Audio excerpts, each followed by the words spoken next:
नमस्ते, नमस्कार। जितने मेरे सारे स्टूडेंट जो यूट्यूब से मेरे चैनल से पढ़ते हैं, ठीक है? और हम लोग पता होगा आप लोगों की 10th का मैथ हम लोग चल रहा था और 3 और 5 हम लोग पढ़ रहे थे। क्या पढ़ रहे थे? 3 और 5 पढ़ रहे थे। उसमें का हम लोग का पहला क्वेश्चन कंप्लीट कर माने पिछले वीडियो में कर लिए थे। पहला माने क्वेश्चन था जिसमें 4 क्वेश्चन था हम लोग को और हम लोग पूरी अच्छी तरीक़ा से कर चुके थे। आज हम लोग करेंगे क्या करेंगे दूसरा सवाल करेंगे और दूसरा सवाल क्या बोल रहा है उसको हम लोग पढ़ेंगे और अच्छी तरीक़ा से आप लोग समझाएँगे, ठीक है? आप लोग के क्वेश्चन ये बोर्ड पर लिखा गया है, क्वेश्चन क्या है उसको पढ़ते हैं और फिर उसको हम लोग हल करेंगे, ठीक है? देखिए क्वेश्चन क्या है?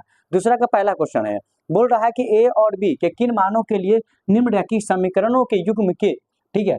निम्नलिखित समीकरण युग्म के अपरिमित रूप से अनेक हल होंगे। मतलब ए और बी किन मानों के लिए, मतलब ए और बी का मान हमको ज्ञात करना है और निम्नलिखित समीकरण जो रैखिक समीकरण हमको दिया गया है, ये युग्म के, युग्म तो जोड़ा होता है, ये अपरिमित रूप से अनेक हल होंगे, उसके लिए हम लोग को ए और बी का मान निकालना है। अब हम लोग इस सवाल को कैसे करेंगे वो देखिए। सबसे पहले हम कल बता दिए थे कि आप लोग की किताब में जो हम लोग अपरिमित रूप से कैसे अनेक हल होंगे उसका हम लोग माने उन लोगों का कंडीशन क्या होता है उनका, ठीक है? उनका कंडीशन क्या होता है, फिर बताए थे कि मतलब अ, कि अनेक हल होने क्या कंडीशन होता है, ठीक है? कोई हल नहीं होने कंडीशन क्या होता है और अद्वितीय हल होने की स्थिति क्या होती है, मतलब हम सबके बारे में बता दिए थे, ठीक है? तो यहाँ पर क्वेश्चन बोल रहा है कि अपरिमित रूप से अनेक हल होने के, ठीक है? तो अपरिमित रूप से अनेक हल होने के लिए क्या शर्त बताए थे? आप यहाँ पर समझिए कि A1 बट्टा में A2, ठीक है? और बराबर B1 और बट्टा में B2 और बराबर C1 बट्टा में C2, ये कंडीशन आप लोग को बताए, ठीक है? कि मतलब बताए थे कि A1 बट्टा में A2 बराबर B1 बट्टा B2 बराबर C1 बटा C2 होता है, इसका कंडीशन होता है अपरिमित रूप से अनेक हल होने का। अब यहाँ पर हम लोग सवाल बनाते हैं और सवाल देखते हैं, ठीक है? क्या बोल रहा है सवाल? देखिए सवाल पहले बोल रहा है दो रेखीय समीकरण दिया, पहला दिया है 2x और प्लस में 3y और बराबर कितना दिया है 7। तो 2x और प्लस में 3y और ये 7 को इधर लेंगे तो माइनस में 7 बराबर कितना हो जाएगा 0। कितना हो जाएगा 0। अब यहाँ x के पीछे होगा A1 का मान होगा, क्योंकि फर्स्ट समीकरण है, पहला समीकरण है, तो A1 का मान हो गया 2, फिर B1 का मान कितना हो जाएगा 3 और फिर C1 का मान कितना हो जाएगा माइनस में 7। क्या हो जाएगा? माइनस में 7 हो जाएगा, ठीक है? अब यहाँ पर दूसरा समीकरण क्या बोल रहा है कि a माइनस में b इंटू एक्स प्लस, फिर बोल रहा है a प्लस में b, ठीक है, और y बराबर क्या बोल रहा है यहाँ पर कि 3a और प्लस में b और माइनस में 2। आप क्या करेंगे इसको इधर ले आएंगे तो a माइनस में b इंटू एक्स लिखा है प्लस और यहाँ पर a प्लस में b इंटू वाई लिखा है। चलिए ठीक है, ठीक है, यहाँ पर लिख लिए और इस सब को मतलब इस सब को पूरा को इधर ले आइए, बराबर किस पर ले आइए, तो ये प्लस में है तो माइनस में 3 है, ठीक है? ये काम कीजिए पूरा माइनस लगा लीजिए, ठीक है? माइनस लगा लीजिए और ये इसको पूरा के उधर ले आइए, प्लस में b और माइनस में 2 बराबर कितना हो जाएगा 0, ठीक है?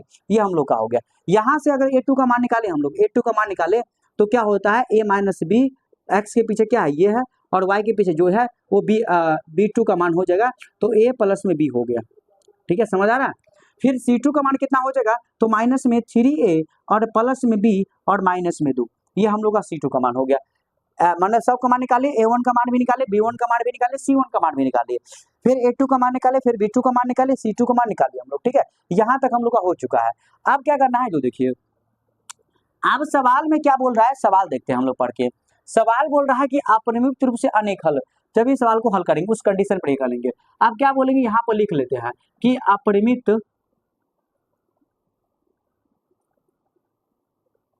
अपरिमित है लिखा, ठीक है? अपरिमित लिखिएगा, ठीक है? अपरिमित नहीं, ठीक है? अपरिमित रूप से अनेक हल होने का शर्त क्या बताए थे? शर्त बताइए, अभी तुरंत बताए हैं। A1 बट्टा A2 बराबर में क्या होता है B1 बट्टा B2 और बराबर में क्या होता है C1 बट्टा C2, अपरिमित रूप से अनेक हल होने का शर्त ये होता है। आप जिस सब का मान है वो रखते हैं मान, यहाँ पर देख लीजिए A1 का मान कितना है 2 और A2 का मान कितना है, तो A2 का मान हम लोग का a माइनस बी है, ठीक है, बराबर और B1 का मान कितना है 3 और प्लस में a प्लस में b बराबर C1 बटा C2, C1 का मान कितना है माइनस में 7, यहाँ देखिए C1 का माइनस में 7 और C2 का मान ये हम लोग का, तो यहाँ पर माइनस में 3a और प्लस में b और माइनस में 2, ये हम लोग का हो चुका है। इसका मतलब क्या हुआ कि मतलब हम लोग का A1 बटा A2 जो है B1 बटा B2 बराबर है और C1 मतलब इसके बराबर में ये है, इसके बराबर में ये है, इसके बराबर में ये भी हो सकता है, इसके बराबर ये भी हो सकता है, इसके बराबर ये भी हो सकता है, सब एक दूसरे के बराबर होता है, तब ये अपरिमेय त्रिभुज से अनेकल होता है। मान लीजिए हम क्या करते हैं, सबसे पहले यहाँ देख लीजिए, सबसे पहले क्या करते हैं, इस दोनों को पकड़ते लेते हैं, इस दोनों को हम लोग पकड़ लेते हैं, ठीक है, और उसके बाद हल करेंगे। यहाँ देखिए, यहाँ पर देखते हैं कि 2 और माइनस में a माइनस बी आप बराबर 3 और a प्लस में b हो जाएगा, ठीक है, यहाँ तक हो गया हम लोग का। आप क्या करते हैं, कोना कानी गुणा कर लेते हैं, इसमें कोना कानी गुणा कर लेंगे हम लोग, तो यहाँ पर 2a और यहाँ पर देखिए कोना कानी गुणा का मतलब क्या होता है, इसको इससे और इसको इससे, तो 2 से गुणा करना पड़ेगा a प्लस में b में, और फिर यहाँ 3 से गुणा करना पड़ेगा a माइनस b में, समझ आ गया। तो ये 2 से गुणा करेंगे तो 2a, अब हम ये दोनों को पकड़े हैं, आप इसको पकड़ सकते हैं, इसको पकड़, जिसका मन होगा उसको पकड़ सकते हैं हम लोग, ठीक है। अब यहाँ 2a और 2 से गुणा करेंगे b में तो 2b हो जाएगा, और यहाँ 3 से गुणा करेंगे 3a, और यहाँ फिर 3 से गुणा करेंगे माइनस में 3b। समझ आ गया सब आदमी को, ठीक है, यहाँ तक आ गया। आप क्या करते हैं, ए वाला को ए के साथ मिलाइए तो 2a और माइनस में 3a कर लीजिए, फिर माइनस में 3b और ये प्लस में 2b है तो माइनस में 2b। यहाँ पर क्या आ गया, तो 2a में से 3a गया तो माइनस में a आ जाएगा, माइनस में a आ जाएगा बराबर माइनस माइनस प्लस, माइनस में 5b, तो माइनस माइनस काट दीजिए, a का मान कितना आ गया, तो 5b आ गया, कितना आ गया, तो a बराबर कितना आ गया, 5b, a बराबर कितना आ गया, 5b, ठीक है, ये हम लोग निकाल लिया। आप क्या करते हैं, देखिए a का मान तो हम लोग का निकल गया है, आप क्या कीजिए, इससे इसको पकड़ सकते हैं, या इसको पकड़ सकते हैं, किसी को पकड़ सकते हैं, ये दोनों को पकड़े हम लोग तो क्या निकले, a बराबर कितना निकला, 5b निकला, ठीक है। आप क्या करते हैं, इस वाला को इसके साथ पकड़ लेते हैं, ठीक है, देखते हैं क्या निकलता है, ठीक है। यहाँ देखिए, इसको थोड़ा मिटा देते हैं, ठीक है, जैसे और समझ आ गया आप लोग का, ठीक है, हम सब कुछ तो लिखे लिए हैं, ठीक है, तो इनको थोड़ा सा हटा देते हैं, ठीक है।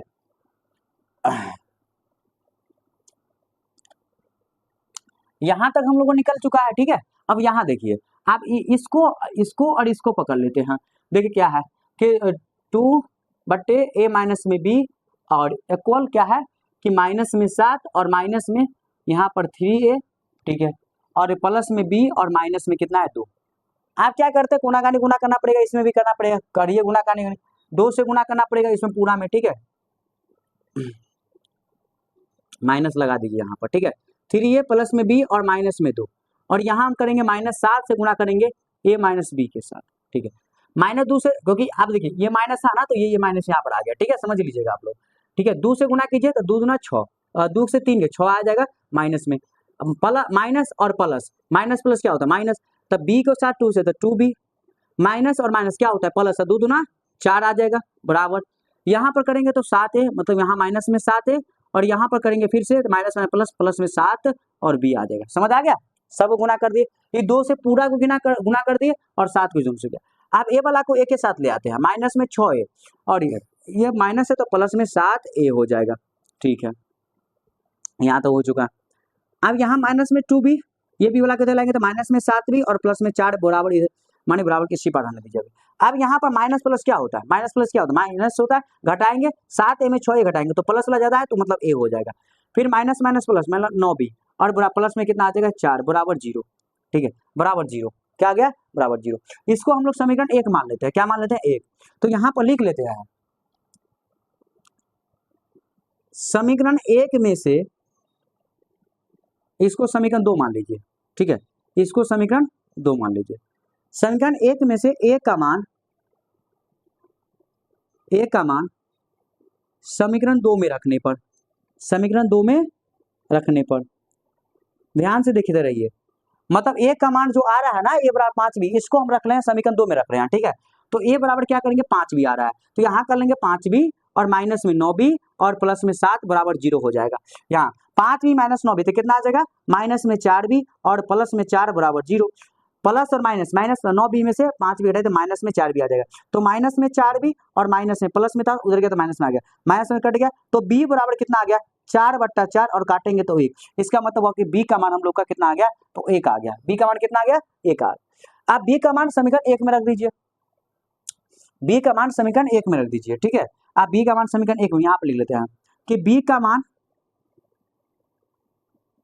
समीकरण 1 में रखने पर तो कितना है, ए बराबर कितना है 5, अब बी है तो ए बराबर कितना आ जाएगा 5 गुना ए, बी की जगह पर कितना 1 देंगे, एक आ गया, एक 5 गुना 1 तो 5 आ जाएगा, तो ए का मान कितना आ गया 5 और बी का मान कितना आ गया 1, तो अतः लिख लेंगे अतः ए बराबर 5 और तथा बी बराबर 1।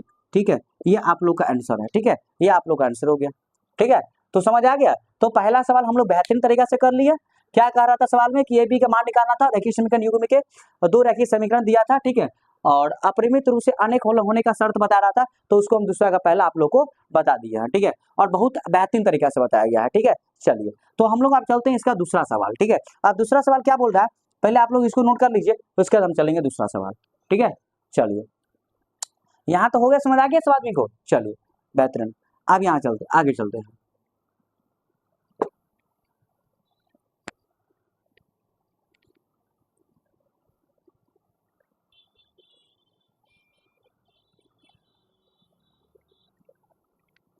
देखिए जो सवाल आप लोग नोट नहीं कर पाते हैं ना, तो क्या कीजिएगा, वीडियो का पॉज करके रोक के और आप लोग क्या कीजिएगा, सवाल को नोट कीजिएगा। ठीक है, कॉपी में नोट कर लीजिएगा। ठीक है, चलिए तो अब हम लोग चलते हैं दूसरा का दूसरा सवाल चल लेते हैं।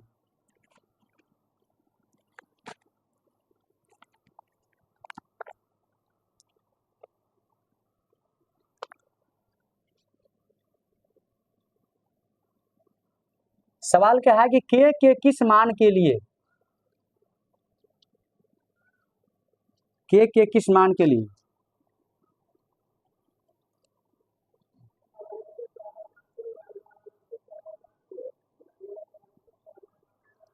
ठीक है,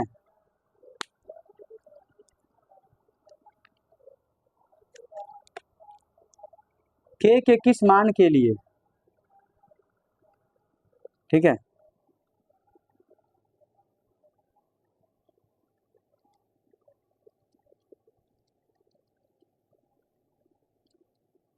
निम्न रैखिक समीकरणों के युग्म के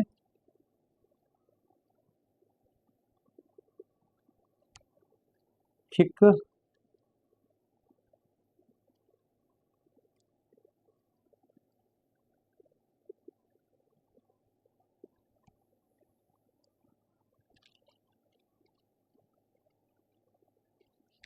कोई हल नहीं है।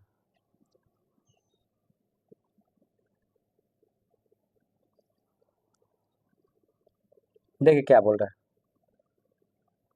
3x प्लस में y बराबर 1,